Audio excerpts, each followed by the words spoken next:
السلام علیکم، سبسکرائب کیجیے ہمارے یوٹیوب چینل اسلامک اور بیل آئیکن کو پریس کیجیے جس سے آپ تک ہماری نیو ویڈیو نوٹیفیکیشن پہنچے۔ اللہ اکبر۔ میرے آقا صلی اللہ علیہ وسلم کے دیوانوں، اللہ کے حبیب، ہم سب کے آقا غیب دا نبی صلی اللہ علیہ وآلہ وسلم ارشاد فرماتے ہیں کہ جب کسی بے نمازی کو اس کی قبر میں رکھا جاتا ہے جس نے نماز نہیں پڑھی، آج یہ بات عام ہے، جب نماز کا ذکر ہوتا ہے لوگ سوچتے ہیں یہ تو مولوی صاحب کی بات ہے کہ وہ تو نماز کا ذکر کریں گے، مگر ایک بات یاد رکھیں، نماز چھوڑ کر کوئی سچا مسلمان ہو ہی نہیں سکتا۔ مسلمان بننے کے لیے نماز ضروری ہے۔ حضور اکرم صلی اللہ علیہ وآلہ وسلم کے صحابہ کہتے تھے کہ ہم نبی کے دور میں مسلمانوں کو نماز سے پہچانتے تھے کہ جو نماز پڑھتا ہے وہ مسلمان ہے، جو نماز نہیں پڑھتا وہ مسلمان نہیں ہے۔ یہ بات ہے۔ بڑے پیر کی 11ویں کرنے والوں، ہم کہتے ہیں غوث پاک کی 11ویں ہم کرتے ہیں، کبھی سوچا اگر نماز نہیں پڑھتے تو غوث پاک اس کو قبول بھی کرتے ہیں کہ نہیں کرتے؟ میں نے غوث پاک کے ملفوظات میں یہ بات پڑھی، پتہ نہیں لکھنے والے نے کہاں تک انصاف کیا، لیکن یہ بات موجود ہے، دھیان سے سننا۔ غوث پاک بے نمازی سے کتنی نفرت کرتے ہیں۔ غوث پاک کے دل میں بے نمازیوں سے محبت نہیں ہے، بلکہ نفرت کتنی ہے۔ غوث پاک بے نمازیوں کو کتنا برا جانتے ہیں۔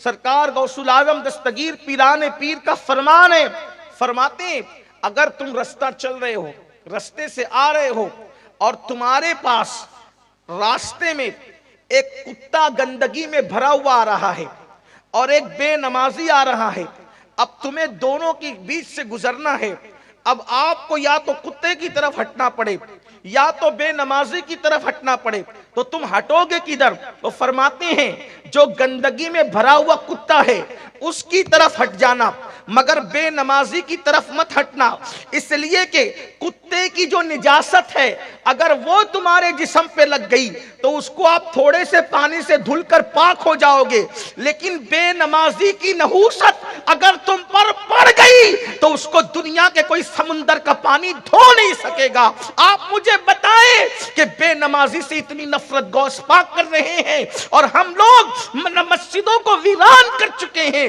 ہمارے پاس نماز کے لیے وقت نہیں ہے، دوستوں کے لیے ٹائم، ماں باپ کے لیے ٹائم، کھیل کود کے لیے ٹائم، جوا کھیلنے کے لیے ٹائم، شراب کے اڈوں پہ جانے کے لیے ٹائم، فلمیں دیکھنے کے لیے ٹائم۔ جس رب نے زندگی دی، جس رب نے دولت دی، جس رب نے قوت دی، جس رب نے بولنے کی زبان دی، جس رب نے دیکھنے کی آنکھیں دی، جس رب نے سب کچھ دیا، دھوکہ دینے والے لوگوں کے لیے ہم نے اتنا وقت دیا، لیکن اس اللہ کے لیے جس نے ہر نعمت ہمیں دی اس اللہ کے لیے ٹائم نہیں۔ آج مسلمان دھڑلے سے کہتا ہے مولانا ٹائم نہیں ملتا نماز کے لیے، واٹس ایپ چیک کرنے کے لیے نماز ہے، واٹس ایپ چیک کرنے کے لیے وقت ہے، فیس بک کے لیے وقت ہے، یوٹیوب کے لیے وقت ہے، کیرم کھیلنے کے لیے وقت ہے، تاش کے پتے کھیلنے کے لیے وقت ہے، ادھر ادھر بیٹھ کر کسی کی غیبت کرنے کے لیے وقت ہے، اللہ کی نماز کے لیے وقت نہیں ہے، اللہ کی عبادت کے لیے وقت نہیں ہے۔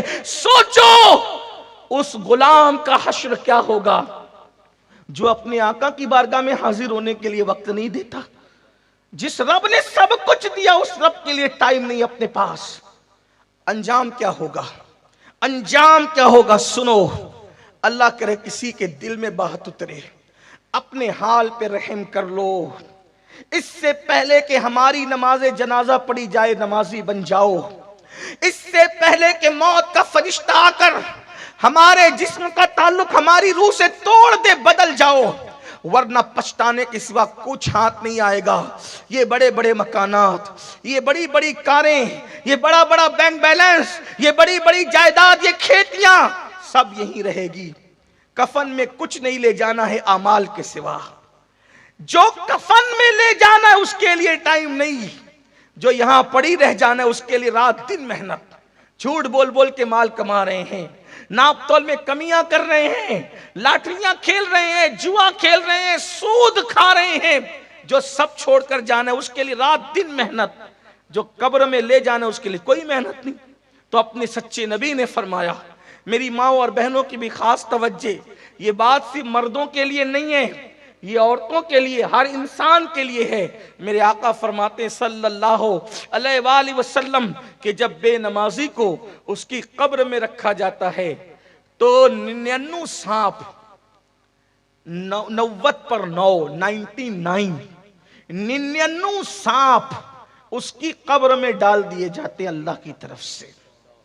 99 سانپ، یہ کوئی کہانی قصہ نہیں، یہ کسی عام انسان کی بات نہیں، یہ اللہ کے رسول کا فرمان اور نبی کی حدیث کا انکار کرنے والا اور مذاق اڑانے والا مسلمان نہیں ہو سکتا۔ اپنے نبی نے فرمایا، اپنے سچے رسول نے فرمایا 99 سانپ اللہ اس کی قبر میں مسلط کرتا ہے، اور ان سانپ کی طاقت کا عالم کیا ہے؟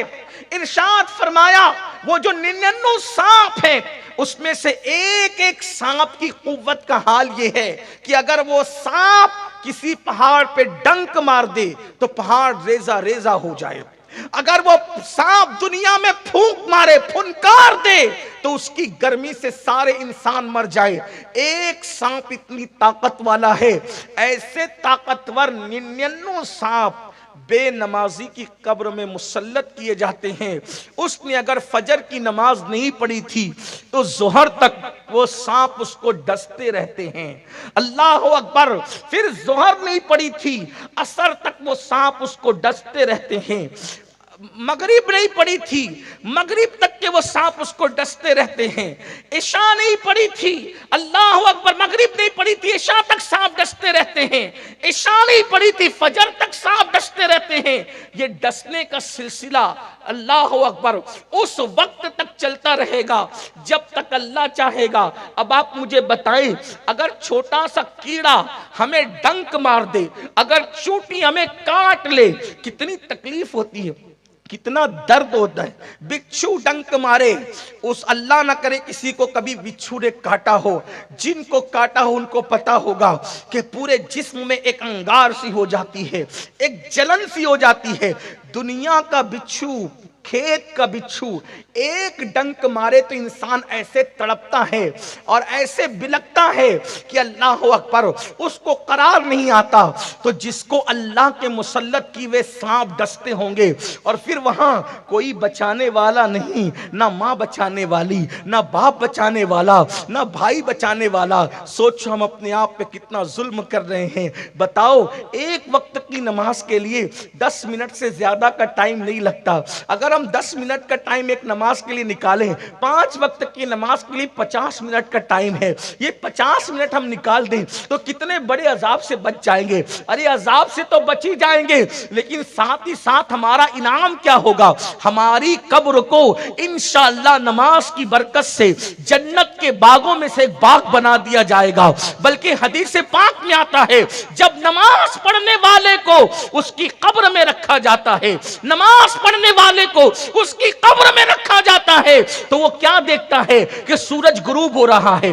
ہر بندے کو جب قبر میں رکھا جاتا ہے تو کیا دیکھتا ہے کہ وہ سورج غروب ہو رہا ہے، یعنی عصر کا وقت ہوتا ہے۔ تو وہ جو نمازی ہوتا ہے وہ کہتا ہے فرشتوں سے ہٹو ہٹو، ابھی میں نے عصر کی نماز نہیں پڑھی ہے، کیونکہ اس کو نماز کی عادت ہوتی ہے۔ وہ کہتے ہیں بعد میں باتیں ہوگی، پہلے مجھے عصر کی نماز پڑھ لینے دو، میری نماز جاتی ہے۔ اور فرشتوں کو اللہ کہے گا اب پوچھتے کیا ہو، دیکھتے نہیں کہ میرا بندہ میرا کتنا وفادار ہے، اس لیے اس کے لیے جنت کا بستر لگا دیا جائے، اور اس بندے کے لیے جنت کا بستر لگا دیا جاتا ہے۔ اور اس بندے کے لیے جب جنت کا بستر لگتا ہے تو وہ دیکھتا ہے کہ ایک دلہن اس کی قبر میں موجود ہے، ایک دلہن اس کی قبر میں موجود ہے۔ بھائی چھوڑ کر چلے گئے، وہ بچے چھوڑ کر چلے گئے، دوست چھوڑ کے چلے گئے، احباب چھوڑ کے چلے گئے، سب چھوڑ کر چلے گئے۔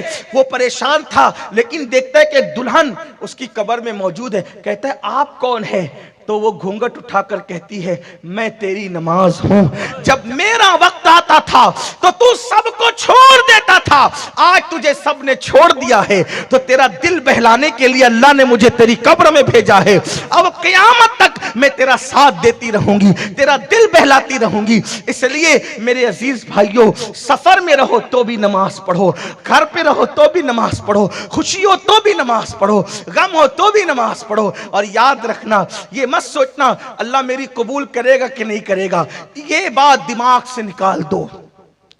یہ بات دماغ سے نکال دو، میں ان پڑھ ہوں، میں جاہل ہوں، میں تو دیہاتی ہوں، میں تو گوار ہوں، وہ میری قبول کرے گا کہ نہیں کرے گا؟ واللہ اس کی بارگاہ میں زبانیں نہیں دیکھی جاتی، اس کی بارگاہ میں تو دل کے جذبات دیکھے جاتے ہیں۔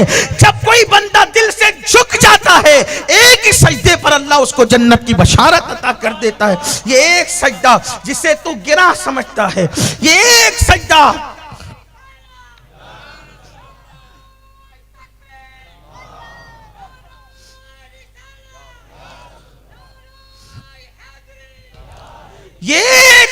جسے تو گرا سمجھتا ہے، ہزار سجدوں سے دیتا ہے آدمی کو نجات۔ آج کل جہاں مرد نماز سے دور ہے، میری مائیں اور بہنیں بھی کو دور ہے، اور میری مائیں بہنیں کہتی مولوی صاحب ہمیں بچوں کو کھلانا پڑتا ہے، بچوں کی پرورش کریں، مرد تو چھڑے ہیں، مرد تو ان کو کوئی پرابلم ہی نہیں ہے، ہمیں بچے پالنے پڑتے ہیں، بچوں کو کھلانا پلانا ہے، کپڑے دھلنے ہیں، کھانا بنانا ہے، یہ کرنا ہے وہ کرنا ہے۔ میں پوچھنا چاہتا ہوں میری بہنوں، یہ بتاؤ بچے صرف تمہارے ہیں یا سیدہ فاطمہ الزہرا کے بھی بچے تھے؟ چھوٹی سی عمر میں، اتنی چھوٹی سی عمر تھی، چھوٹی سی عمر میں اللہ نے 5-6 بچوں سے نوازا تھا، ہر بچے کی خدمت کرتی تھی، لیکن کبھی نماز نہیں چھوٹتی تھی۔ بلکہ آپ کو بتاؤں، اللہ اکبر، آج تو گھر گھر جو وہ نل بنے ہوئے ہیں، نلوں میں پانی آتا ہے، قریب قریب کنویں ہیں، اور پھر آٹا بھی چھوٹے چھوٹے دیہاتوں میں، بلکہ آج تو فقیروں کے یہاں جو بھیک مانگتے ہیں ان کے یہاں بھی آٹا پیس کر کے آتا ہے، فقیر کی بیوی کو بھی آٹا پیسنا نہیں پڑتا ہے نا۔ لیکن اللہ اکبر، سیدہ فاطمہ اپنے ہاتھوں سے چکی چلاتی تھی، اپنے ہاتھوں، کتنی مصروف زندگی تھی، اپنے ہاتھوں سے چکی۔ اتنے بڑے مالدار باپ کی بیٹی کہ ان کے بابا سے زیادہ مالدار کوئی نہیں تھا۔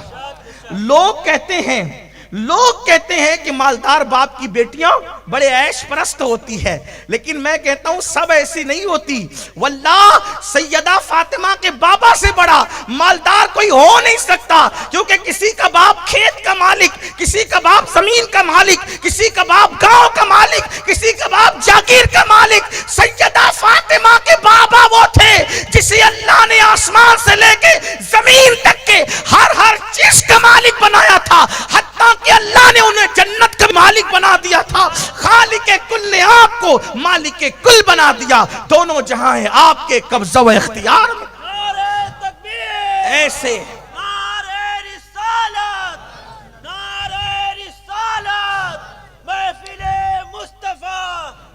ایسے مالدار باپ کی بیٹی، ایسے مالدار باپ کی بیٹی، ایسے دولت مند باپ کی بیٹی، جس کے بارے میں میرے امام نے کہا آسماں خان، زمین خان، زمانہ مہمان، صاحب خانہ لقب کس کا ہے تیرا تیرا۔ جس کو بھی بھیک ملی ان کے در سے ملی، جس کو بھی جو نعمت ملی اس کے در سے ملی۔ خلق کے حاکم ہو تم، رزق کے قاسم ہو تم سے ملا جو ملا تم پہ کروڑوں درود۔ فرشتے جس کے دروازے پہ دامن بھریں، انبیاء جس کے دروازے پر نعمتیں پائیں، اللہ اکبر، وہ میرے نبی کی چوکھٹ ہے۔ اللہ اندازہ تو کریں، اتنے مالدار باپ کی بیٹی ہے، ہاتھ سے چکی چلاتی۔ سرکار مولا کائنات فرماتے ہیں فاطمہ کو چکی چلاتے چلاتے ہاتھوں میں گٹے پڑ گئے، ہاتھوں میں چھالے پڑ گئے تھے، چھالے گٹے پڑ گئے تھے، اور فرماتے ہیں جب پانی بھر کر اپنی پیٹھ پر مشکیزہ رکھ کر لاتی تھی تو پانی پیٹھ پر رکھ کر لانے کی وجہ سے پیٹھ پر مشکیزے کے کالے نشان پڑ گئے تھے۔ یہ تھی ان کی زندگی، اور حال کیا تھا؟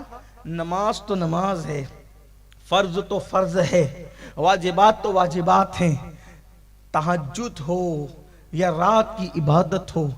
حالت یہ تھی کہ جب عشاء کی نماز کے بعد نفل نماز شروع کرتی، ایک ہی سجدے میں پوری رات گزار دیتی، ایک ہی سجدے میں، اور جب صبح ہوتی نماز جلدی سے مکمل کرتی، اور صبح ہوتی تو کہتی اللہ تو نے رات اتنی چھوٹی بنائی، اتنی چھوٹی تو نے رات بنائی کہ فاطمہ دل کھول کے سجدہ نہ کر سکے، کوئی رات ایسی بڑی دے دے کہ فاطمہ دل کھول کر دل کے ارمانوں کے ساتھ سجدہ کر لے۔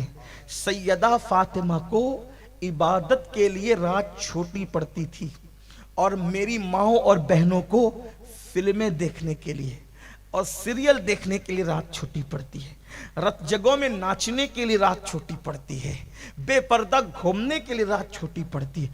آپ غور تو کریں، ہم جہنم خرید